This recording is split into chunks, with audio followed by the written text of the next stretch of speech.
Magandang araw sa ating lahat dyan mga kagrasa.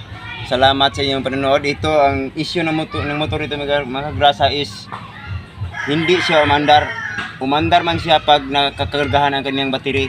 Pag malulubat ang kanyang battery is mamamatay na din siya. So mga kagrasa, i-check natin kung ano ang kanyang problema. Mga kagrasa, tingnan natin kung may lalabas bang power sa kanyang high tension wire. Kasi pag mayroon pang voltahe ang kanyang battery is umandar siya. On natin yung susiyan. Okay. Mga kagrasa, walang power sa kanyang high tension wire. Walang lalabas na voltahe. Okay, buksan natin itong cover. Tingnan natin kung ano ang kanyang problema. Mga kagrasa, tatapusin niyo ang video nito dahil ituturo ko inyo kung paano mag-test na pamagitan ng test light at saka itong multi-tester mga kagrasa. Ito, i-test natin ito sa pamagitan ng test light mga kagrasa kung may lalabas bang voltahe galing sa kanyang charging system mga kagrasa.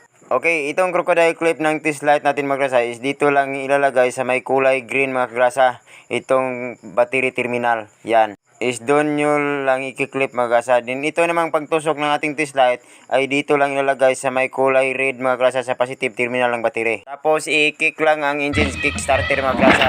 Kapag umiilaw ang test light natin is ibig sabihin mayroong lang voltaheng lalabas mga kagrasa sa kanyang charging system patungo dito sa battery. Mga kagrasa, walang ilaw na lalabas mga kagrasa, ibig sabihin malfunction talaga ang kanyang charging system mga kagrasa. Yan, walang ilaw na yung test light natin, walang ilaw. Yan, walang ilaw mga kagrasa sa tuwing kinikick natin ang kickstarter. Okay mga kagrasa, tatanggalin natin itong U-box at saka itong rear grip at saka itong mga screw bolts ng cover mga kagrasa para may pull out natin ito. Mga kagrasa, i-disconnect muna natin itong stator socket connector para kukunin natin ito para doon tayo sa bandang stator pumapwisto para pag-aaralan natin ito mga kagrasa. Okay, ito ang wire socket stator connector mga kagrasa. Pag-aaralan natin ito at ituturo ko sa inyo kung paano mag-test sa pamagitan ng test light at sa pamagitan ng multi-tester mga kagrasa. Okay, ito simulan natin pag-aralan mga kagrasa. Okay, ito ang socket stator connector. Itong white color mga kagrasa, ito ay nagmula sa stator charging coil mga kagrasa, which is dito dumadaan ang AC volts patungong voltage regulator rectifier. At ito namang yellow wire mga kagrasa, ito ay nagmula din sa stator coil. At ito ay AC volts din ang dumadaloy dito patungong voltage regulator rectifier mga kagrasa. At ito namang green color mga kagrasa, ito ang kanyang ground galing chassis. At ito namang blue na may lining white mga kagrasa, ito ay galing sa pulser or yung tinatawag na pulse generator, which is responsible for the ignition timing during the compression stroke mga kagrasa. Okay, ito tatanggalin natin itong yellow wire at saka itong white wire mga kagrasa para ititis natin sa magitan ng test light at saka multi-tester mga kagrasa. Okay, first gagamitan natin ng test light para malaman natin kung bumabato lang ba itong white at saka yellow wire ng voltahe, which is itong dalawang wire comes from to the charging coil mga kagrasa. Not full wave stator ito, meaning floated, walang ground. Okay, dito lang ilalagay sa yellow wire ang crocodile clip at pwede lang magkabaliktad mga kagrasa. Okay, ilalagay lang dyan. Then itong pangtusok naman is ilalagay lang sa white wire mga kagrasa. Then tapos i-kick lang ang kickstarter mga kagrasa. Okay busing, pakikik muna ng konti. At pag umiilaw, ibig sabihin bumabato lang ng voltahe ang charging coil natin. Okay, umiilaw siya, ibig sabihin okay lang. Okay, ito ang pag-test ng full wave stator gamit ang test light mga kagrasa. Take note, iba yung procedure gamit ang test light sa pag-test ng half wave stator mga kagrasa. Okay, next, ilalagay lang ang crocodile clip sa white wire. Then, i-kick lang ang kickstarter. Pag umilaw, ibig sabihin half wave. Or there is something wrong inside because full wave stator ito mga kagrasa. Natural lang na hindi umilaw pag i-kick natin kasi full wave stator ito. Okay, ito namang yellow wire ang itis natin. Hindi sumilaw, normal lang kasi full wave stator ito mga kagrasa. Okay, next steps, ituturo ko sa inyo sa magitan ng multitester kung paano sukatin ang kanyang resistance sa kanyang charging system. At kung paano natin malaman kung may putol ba sa ilalim ang kanyang winding. Okay, just set your tester to 200 ohms mga kagrasa. Yan. Then, ang positive probe ng tester is itusok lang sa white wire mga kagrasa.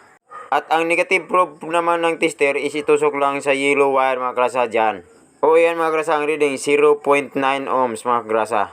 Is okay lang ito mga kagrasa. Okay lang, wala lang problema doon sa stator mga kagrasa, ang winding sa ilalim. Then next, isisit lang ang tester sa continuity, yung parang may signal ng wifi mga kagrasa. Yan. At ang positive probe ng tester is itutusok lang sa green wire mga kagrasa.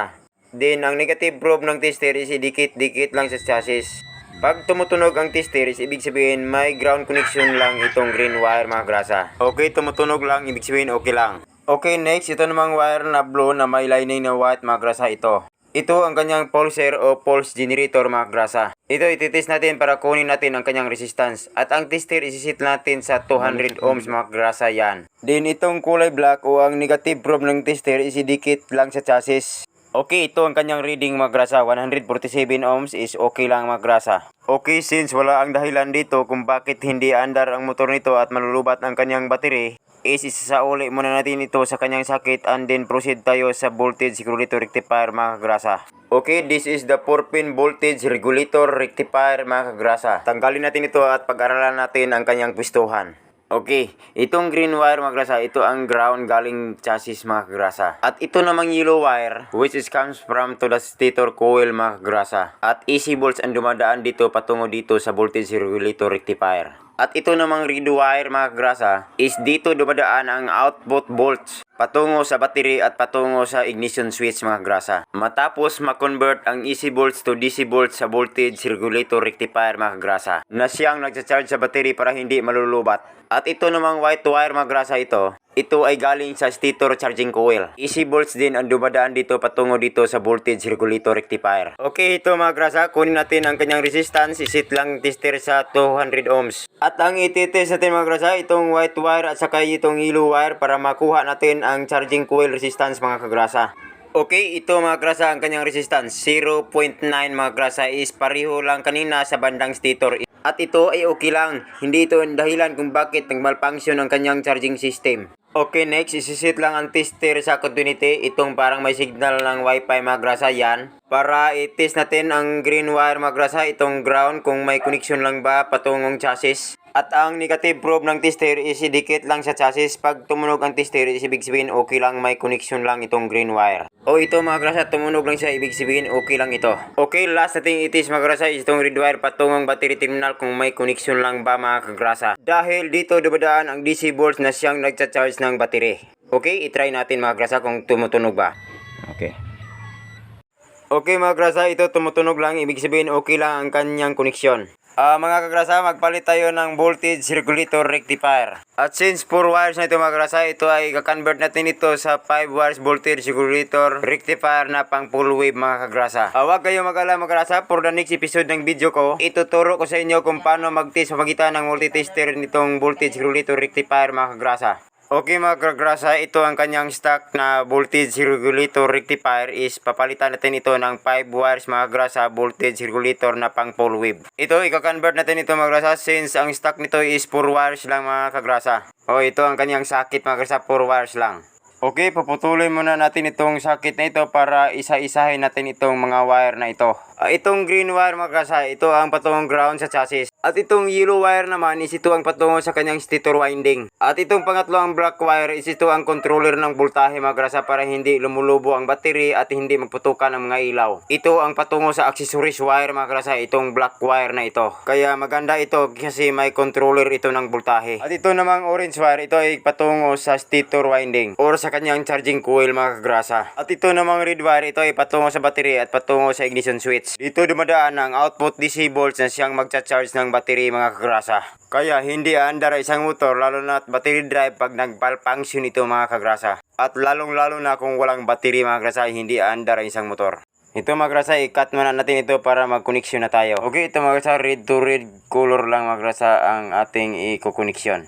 Red ang galing sa kanyang voltage regulator at red rin sa patungo sa motor. And next mga kagrasa, itong orange wire galing sa kanyang voltage regulator at dito naman ikakabit sa white wires galing sa motor. At itong yellow wire naman galing sa voltage regulator, yellow wire naman sa kanyang motor mga kagrasa. Pero pwede lang itong magkabaliktad mga kagrasa, itong yellow wire sa white wire ilalagay at itong orange wire sa yellow wire ilalagay, pwede lang. Pero mas ma-organize mga kagrasa, itong orange wire ilalagay sa white wire, itong yellow ay sa yellow rin mga kagrasa para madali lang. Okay, next mga kagrasa, green to green wire lang, ito ang kanyang ground. Okay, next ito namang black wire mga kagrasa, dagdagan natin ng konting wire para ilalagay natin ito sa accessories wire mga kagrasa galing sa kanyang susian. Mga kagrasa, maghanap lang tayo ng black wire mga kagrasa kasi ito ang accessories wire galing susian. Ito mga kagrasa, sa CDI ko na lang ilalagay kasi malapit lang ito mga kagrasa sa voltage regulator rectifier. Yan mga kagrasa, dito ko na lang ilalagay sa black wire ng CDI mga kagrasa ito. Okay, since natapos na ang connection, ito ay subukan natin ng test light mga kagrasa kung nag-function na ba ang kanyang charging system. Is i-clip lang sa green terminal ng battery at itong pagtusok sa red terminal ng battery mga kagrasa. Then i-kick lang natin ng konti ang motor. Pag umiilaw ang test light natin, ibig sabihin nag-function na ang charging system. Okay, since umiilaw siya mga kagrasa, ibig sabihin nag-function na ang kanyang charging system. Okay, ito i-finalize natin. Babalutan naman natin ito ng electrical tape mga kagrasa. Then next, babalik natin ito yung box at saka itong mga cover mga kagrasa. Then tapos susubukan natin kung may lalabas na bang voltahe sa kanyang high tension wire mga kagrasa. Okay, yan na mga kagrasa. Mayroon ng voltahe na lalabas sa kanyang high tension wire. Ito na ay subukan natin itong paandarin mga kagrasa. Okay, yan na mga kagrasa. Hanggang na siya. Sana mayroon kayong matutunan sa mga video ko mga kagrasa. At maraming salamat sa inyong panonood. Kahit mahirap man lang ako mga kagrasa, sana masaya kayo sa na-share ko sa inyong mga bagay mga kagrasa. Don't forget, Greg Chan po mga kagrasa. Maraming salamat po sa inyong panonood.